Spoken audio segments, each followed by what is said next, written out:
Words matter. A couple of years ago, I heard about an infamous textbook from the state of Alabama. It was called Know Alabama. That's K-N-O-W, as in get to know Alabama.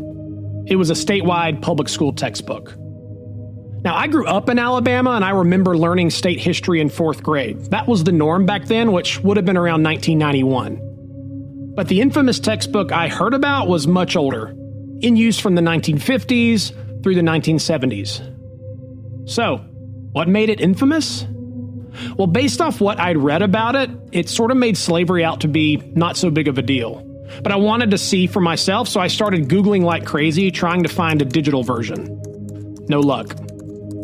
I looked on eBay, nothing there either. But I'd learned an eBay trick years earlier. You can save a search, and if anything ever pops up with that term, it'll email you. I'd done this with lots of rare collectibles, waiting for years, hoping they'd appear for sale at some crazy cheap price one day before I died. So I saved the search, Know Alabama textbook, and I waited. I forgot about it until I got a notification about a year later. One was for sale. So for $10.96 plus $6.04 in shipping, a 1961 version of Know Alabama arrived on my doorstep. I tore into the package. The book itself was pretty beat up. The cover was hunter green with a Civil War cannon and a rocket on the front, symbolic, I suppose, of past and future. The inside cover had a stamp saying Briarwood Christian School, which I'm familiar with. It's in Birmingham, Alabama. Penciled on the inside cover in kid handwriting was the name Bucky Hodges.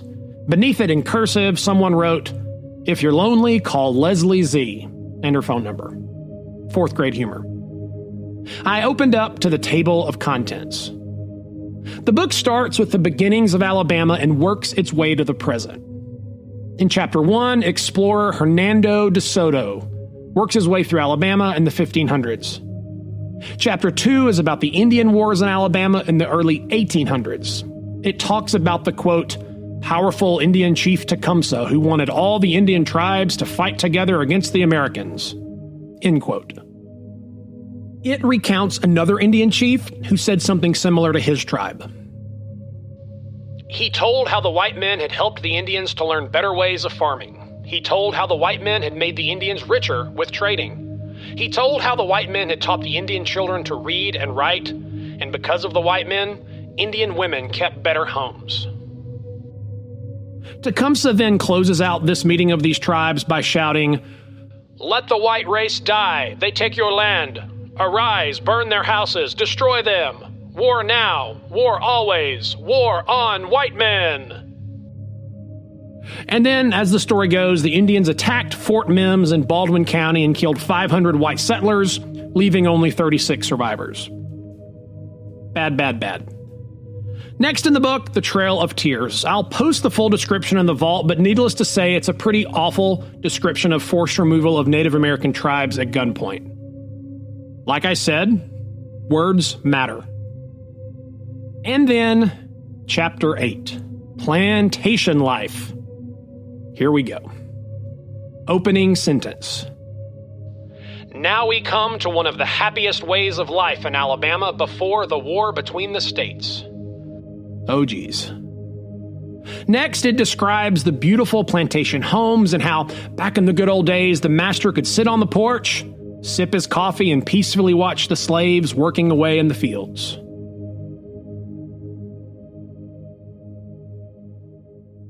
Then, it gets kind of weird. Now, suppose you were a little boy or girl and lived in one of the plantation homes many years ago. BT says they're getting these 4th graders all jacked up for the full-on slavery kid role-play experience. Your day starts with your black mammy bringing you breakfast, grits, corn, ham, and fresh eggs. You love your mammy very much. Again, I'm recounting the story here. You eat a big breakfast because you're hungry and, quote, looking forward to a long day of fun on the plantation, end quote. BT says they're basically describing this like a Disney theme park. Next, you jump on a horse with your dad and ride into the fields where you gaze out upon many slaves picking cotton. Then this. In these days of slavery, the plantation owners had many slaves. Most of them were treated kindly. There were a few masters who did not treat their slaves kindly. BT says, most of the human owners were lovely people, but there were a few bad apples. This bizarre slaver kid fantasy keeps going. Here's the next part. As you ride up beside the Negroes in the field, they stop working long enough to look up, tip their hats, and say, "Good morning, Master John." BT says, for a 10-year-old, I guess this is pretty sweet. Grown-ups are calling you master. This is the happiest way of life before the war between the states. Later that day, you keep riding around with your slave master dad through the cornfields. You chat about hunting quail. After a big lunch, you play hide and seek with one of the Negro boys who they called Jig. He got that name because he dances so well when the Negroes play their banjos. By dinner time, the slaves come in from the fields and you can hear their faraway, sad, sweet songs as they walk slowly home. BT says, sad? Why are they sad? I thought this was the happiest way of life before the war between the states. And finally, bedtime. And you can guess who's going to tuck you in. Mammy tells you wonderful stories about hants and hobgoblins and the big alligator that lives down in the swamp. And then, after this picture-perfect plantation day, you fall peacefully asleep to happy visions of smiling slaves and fluffy cotton balls. Of course, now we know this is all crap. Pure propaganda designed to keep white kids in Alabama thinking a certain way. The version of the Trail of Tears and plantation life and even the Ku Klux Klan was 1,000 miles away from reality. Words matter.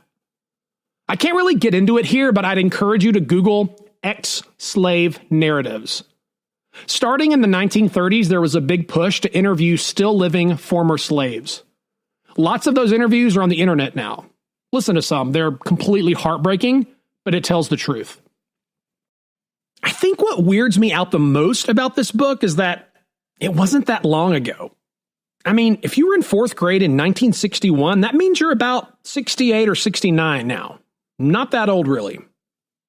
Our parents and grandparents read these words. They were taught this version of history is truth. If it's in a textbook, kids are gonna believe it. Words do matter. They matter today. They mattered in 1961. And they mattered in 1912. You're listening to episode 8 of CATLICK, Rat-Eyed.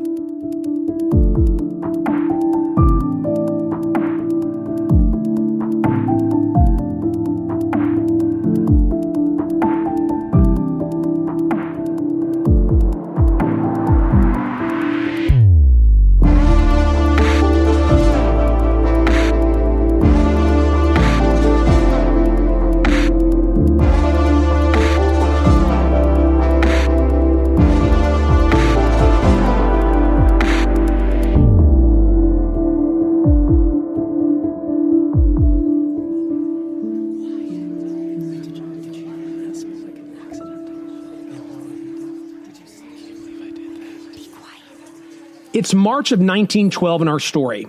In just over a year, 17 African-American women in Atlanta have been murdered by a cold-blooded killer or killers.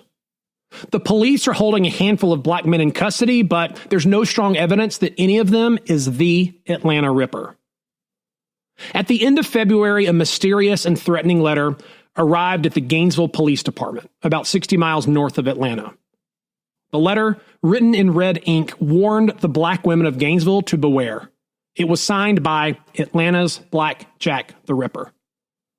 The police sort of assumed it was a joke, but they noted that they'd be on alert in the coming days. Though the black community of Gainesville was on edge, their fear was for naught. Days turned into weeks, and no Ripper. Maybe the letter really was a hoax, or maybe the killer did visit Gainesville, but his plans got foiled. We'll never know. But Gainesville for the time being, was safe. CATLICK fans, hey, listen up. If you're enjoying CATLICK, I've got another podcast that I think you're gonna love. It's called Detective Trap. Now, it's true, my last name used to be Trap, and it changed to Harmon. It's kind of a long story, but I promise there's no relation, no connection whatsoever. This podcast follows the disappearance of 3 women in Santa Ana, California. They pretty much just disappear without a trace. But Detective Julissa Trapp is on the case. Julissa kind of does things according to her own script, and she's also the only woman on an otherwise all-male homicide squad. It's a brand new podcast from Wondery and the Los Angeles Times. Detective Trapp's going to take you into the life of this cop who kind of does things her own way. It's hosted by award-winning journalist Chris Goffard, and it follows the story of a detective who fights through her own personal struggles and society's indifference to bring a serial killer to justice. Her strongest resource for catching these criminals, her own personal experience. While listening, make sure to subscribe to Detective Trap on Apple Podcasts, Spotify, or pretty much wherever you're listening right now. Detective Trap. Check it out. The month of March brought no new Ripper murders in Atlanta, but it did deliver one big headline. Ripper Jack is declared a myth. The article explains that the city convened a grand jury and they'd been investigating the Ripper murders for the last 2 months. So, what did they determine? After a close study of the cases, it has arrived at the conclusion that each murder was committed by a different man, and that in each case it was the result of jealousy following immoral conduct.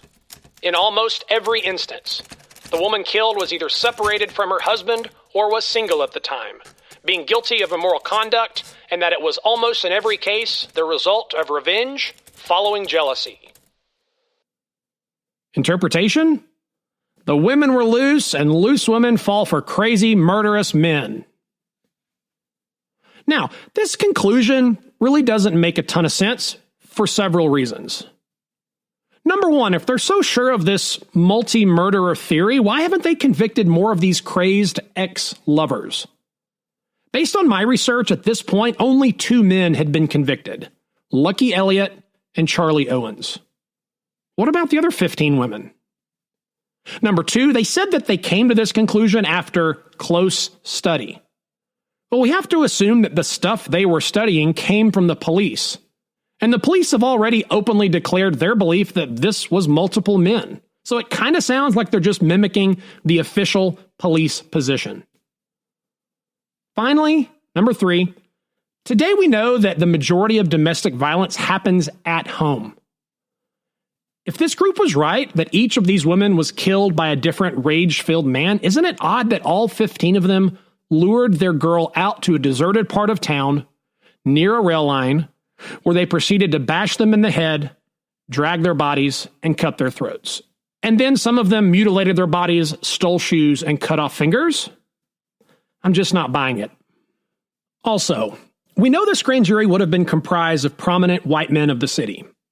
I'm not kidding you when I say that every single day back then, newspapers were running sensational stories about violent black men. This narrative got more coverage than the weather. So it doesn't really surprise me that they came to this conclusion. You see in the world what you already believe is in the world. And if you believe the world is full of violent black men with knives, then yeah, Ripper Jack is declared a myth. Of course there isn't one Jack the Ripper. There are hundreds, thousands maybe. Better lock your doors. Shortly after being publicly declared a myth, the Ripper, or someone, strikes again. On Easter Sunday, some black folks were walking through a field on their way to Sunday services when they happened upon a terrifying scene. The body of a light-skinned black girl, about 19 years old, lying in some bushes, face up. She'd been killed the night before, a Saturday. The Constitution reported that she had a gaping knife wound to the neck and a badly battered skull. Later, they would identify her as Mary Kate Sledge. Local authorities make their conclusion. The detectives are certain that the crime was committed by a man who lured the girl to the spot to outrage her, and when she struggled, he stabbed her in the throat with a knife. FYI, outrage is the early 1900s way of saying rape. Finally, they note that this murder happened in the same vicinity as others, not far from the Pittsburgh neighborhood of Atlanta. By all accounts, this was another victim of the Atlanta Ripper.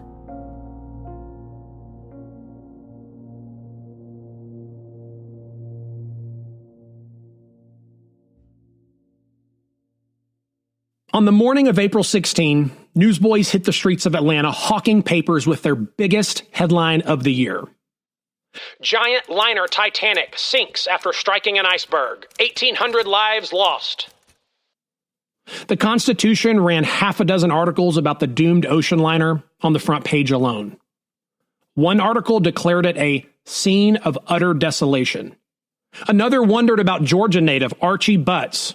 He was a passenger on the ship, but whereabouts unknown. And yet another estimated that $500 million of personal wealth was represented by the ship's star-studded first-class passengers. Words matter, and on this day, even the most sensational words fell flat. This was a rare case where even the yellowest of journalism couldn't capture the magnitude of the... About 2 weeks later, as Titanic news finally began to dwindle, the Constitution boomed. Jack the Ripper is given life sentence.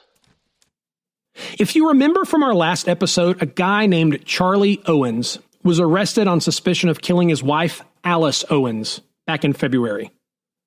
In his first trial, the jury deliberated for 36 hours and couldn't make a decision. It was a mistrial. They tried him again, and this time, the jury came back with a guilty charge after 4 hours.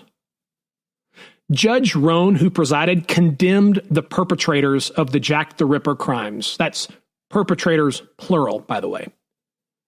Instead of hanging Owens, the jury recommended he be shown mercy with a sentence of life in jail.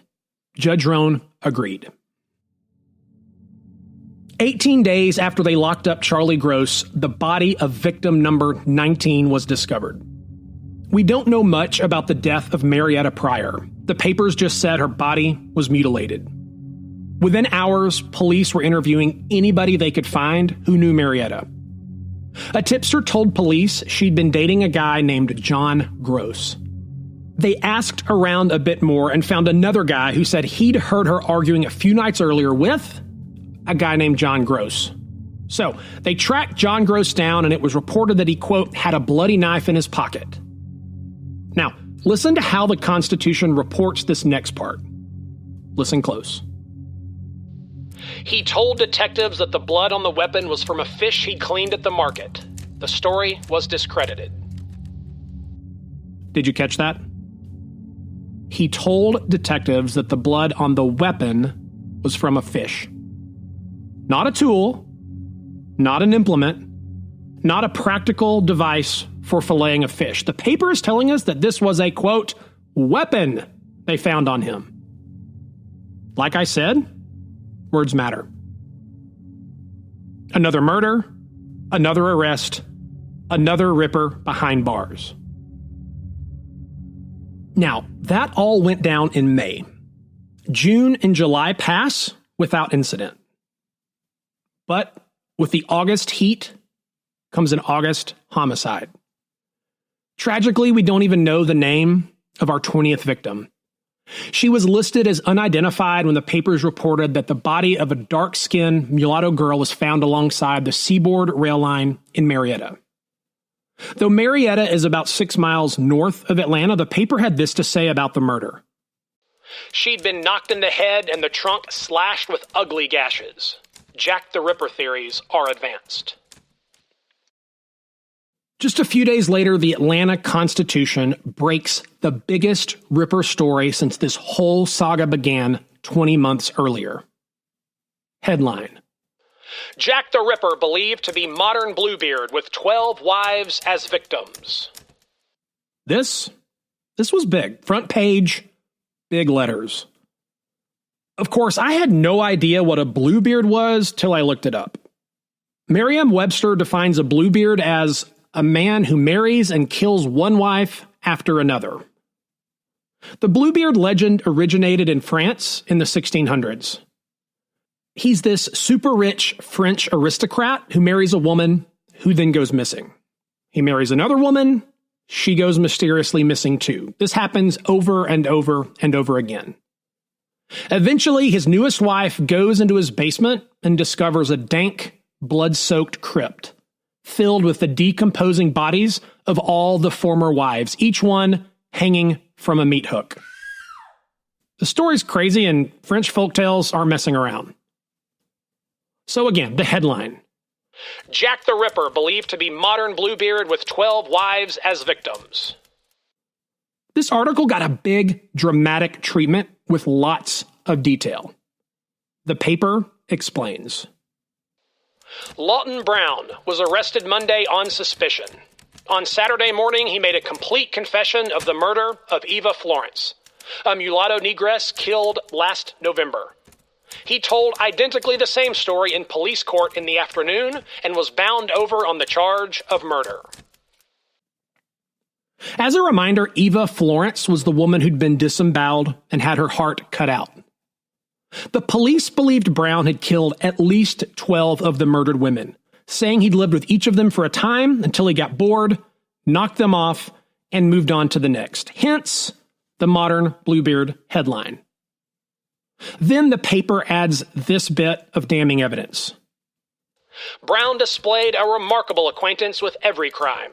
He told of each murder, how it had been committed, where, when, and he named the victims without difficulty or delay. But he added that he was only present when these other murders occurred. He didn't actually commit them. Police also reported that they spoke with two women, both claiming to be Brown's wife. One woman said that she thought he was actually the Ripper and that he'd returned home many Saturday nights with bloody clothes. The other woman didn't really have much to say, apparently. A bit more from the article. The detectives believe that Brown suffered from a mania identical with that of the mythical Bluebeard, and that he found a passionate pleasure in the short possession of a wife and a keener pleasure in murdering her. As if this wasn't bad enough, even Brown's landlord steps up and gives a statement. He tells police that Brown had been bragging about killing Eva Florence. It's all looking really bad for Lawton Brown. The article says that since his confession, Lawton Brown had a bit of a mental breakdown in jail. Another paper reported that they were keeping him in a cell with padded walls. The write-up concludes by saying the detectives, quote, expect to fasten the Jack the Ripper crimes upon him with but little difficulty, end quote. I've read every account of these various black men who were arrested for these crimes, and I must say that this one is unlike all the others. Each of the others lists a single piece of evidence or simply state plainly that the man was just brought in under generic suspicion. I mean, this is a guy who literally confessed to the goriest murder. He knows intricate details of many of the other murders. He has two women who both claim to be his wife, one of whom already thought he was the Ripper. Even the guy's landlord says he's a bad dude. On the surface, Lawton Brown looks guilty, guilty, guilty. Now, there are two newspaper quotes I really want to highlight here. So far, everything I just told you about Lawton Brown came from a front-page story in the Atlanta Constitution. What I did not tell you is the opening line of that story. It's more of a question, rather. Here it is. Is Lawton Brown a lanky, well-dressed Negro with sharp, small eyes that dart about nervously as though he were in perpetual fear, a modern Bluebeard who has murdered a dozen wives within the past year? It's kind of a long, rambling question, but this is the opening line. Before offering even the first fact, the paper serves up the leadingest of leading questions. Of course, it's really a statement disguised as a question. Not to be outdone, the Brunswick News chimes in with their own version of the Lawton Brown story. Brunswick is a small coastal town halfway across the state, so this is not their guy reporting from the big city of Atlanta. This is one of their newsroom guys reading this report on the wire and reinterpreting it with his own spin. The lead. in the person of a lanky, rat-eyed Negro who gives his name of Lawton Brown, the Atlanta police declare that they have caught Jack the Ripper. A lanky, rat-eyed Negro. Do you see the problem here? This isn't just a copywriter being colorful and creative. This is an overt presumption of guilt. And of course, the problem is that the justice system hasn't even had time to render a verdict on Brown yet. But the bigger problem is the phrase rat-eyed. He had eyes like a rat. They're basically comparing this man, allegedly innocent until proven guilty, to one of the lowest creatures we can imagine, a rat. And this is where the red flags go up for good students of history. Historians know that dehumanizing language is the first baby step towards genocide. If this sounds extreme to you, just hear me out. David Livingstone Smith has a fascinating book about this called Less Than Human. He explains that killing other humans doesn't come naturally to our species. Normal, well-adjusted people just don't have an instinct to kill. So, if you want to commit genocide, you have to create a workaround for that instinct, an excuse that justifies it. One way to do that? Just describe people as subhuman, less than human, or compare them to animals. Smith points out lots of examples from history. The Nazis compared Jews to leeches, lice, bacteria, or rats. In the Rwanda genocide, the Hutus labeled the Tutsis as cockroaches. And right here in America, for hundreds of years, slavers treated black people as just another animal on the farm. I keep saying it, but words matter. But BT, this Lawton Brown guy sounds like a bad dude. I mean, he cut a woman's heart out. He is a rat. Not so fast. Unbelievably, just a few weeks after this damning article, the Constitution declares, "Alleged Ripper given his freedom." Yep. Lawton Brown was found not guilty of everything from the article. Brown had been known to have assumed a braggadocio air before residents of Darktown and claimed to have committed a number of murders. He had been known to do this to gain notoriety. Translation? This guy was a big talker or maybe a big joker, probably just calling himself the Ripper to get a reaction out of already scared black people. And then, unsurprisingly, I suppose, for Atlanta in 1912, we get this. Charges of third-degree method of city detectives were also made to the court by a Negro witness who testified that Brown had been forced to make a partial confession at the police station by any means. Translation? They beat the hell out of this Lawton Brown guy until he confessed. Another article elaborates on this black man's testimony, saying that detectives handcuffed Brown to a chair, tied down his arms, and slapped him in the face till he confessed. Remember, we're 20 months into this whole Atlanta Ripper episode, and the police, they're probably tired of hearing about it. It's starting to look like they just want someone they can pin all these murders on. I know I've been pretty critical of the way law enforcement and the local Atlanta judicial system has handled this whole thing up to this point, but I gotta give it to them here. It looks like they got this one right. That an all-white male jury believed this black witness to the chagrin of the white police force must have meant there was convincing evidence that this whole episode and all the details about Brown's involvement were completely cooked up. After a couple months in jail, Lawton Brown walked out as a free man. Okay, now this is where I need to call a quick timeout in our story. This whole odyssey that we're on, it's just gotten started, to be honest. At the start, I told you I'm going to move through this story chronologically, beginning at month number 1 and ending at month 56. But this is one of the rare times when I'm going to skip forward a bit. Remember that I told you we'd be following 4 unbelievable true tales. Thus far, we've only covered story number 1, the Atlanta Ripper. We're currently at month number 20, which is August of 1912, and our next story, it's right around the corner.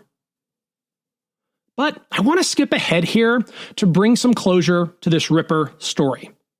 I've gotten lots of messages from listeners on the edge of their seats asking if this whole thing is going to wrap up nicely, if justice will be served to this homicidal maniac.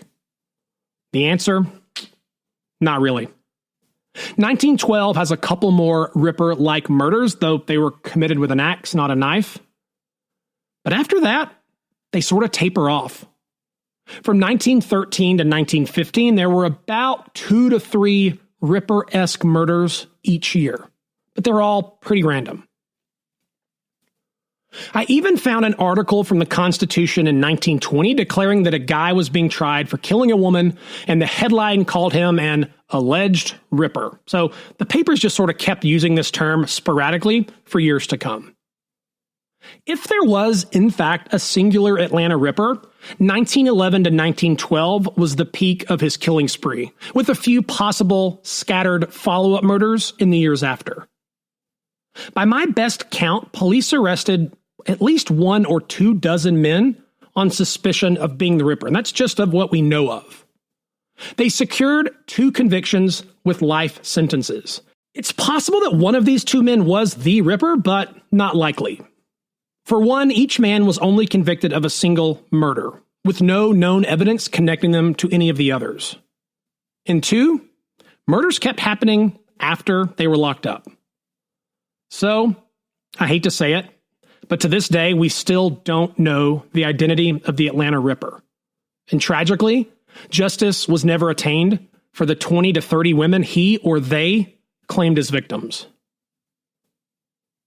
But the story, it doesn't end there. My original plan here was to wrap up the Ripper saga and quickly pivot to the next story, until I discovered a new bit of information in an obscure article in an obscure New York newspaper. I only recently found it. The interesting thing about this work is that everything that's out there, newspaper articles, death records, books, etc., it's not all online. Loads of it are still just in print only, collecting dust on shelves or in the basements of newsrooms. But there are people and companies working every day scanning and digitizing these documents for the masses. History is like a giant puzzle that's always missing a few pieces. We can see some of the picture, but never all of it. Well, every day, somewhere out there, new pieces become available. So, I've spent the last few weeks analyzing these new puzzle pieces, researching, investigating, checking, double-checking. And in that research, a really compelling, very plausible Ripper suspect has emerged. And as with many serial killers, he's someone you'd never suspect. There are several theories out there on who the Atlanta Ripper was, but as far as I can tell, this isn't one of them. He isn't one of them. This one is new. And so, on the next episode, I'm going to reveal this person's identity and make the case that he was the Atlanta Ripper. Could this 100-year-old murder mystery finally be solved? You'll be the judge of that. That's next time on CATLICK.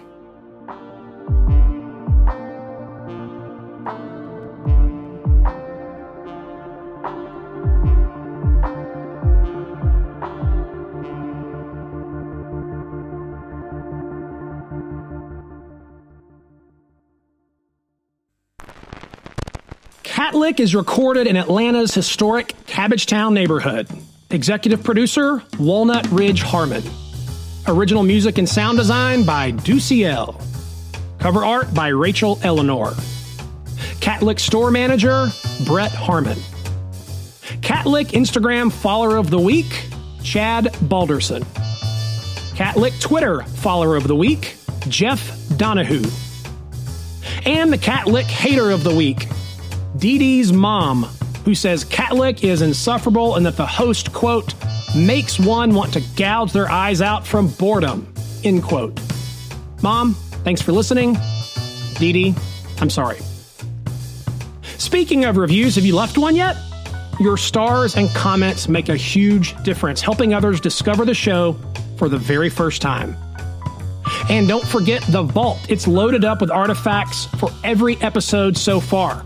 If you want to see these stories for yourself, go check it out right now. You can get instant access for a small one-time fee that's less than the cost of a date night at Chipotle. And finally, CATLICK is independently written and produced by me, BT Harmon, signing off. And I'd like to remind you to save old buildings, build bike lanes, and vote for public transit. We'll see you in the next episode.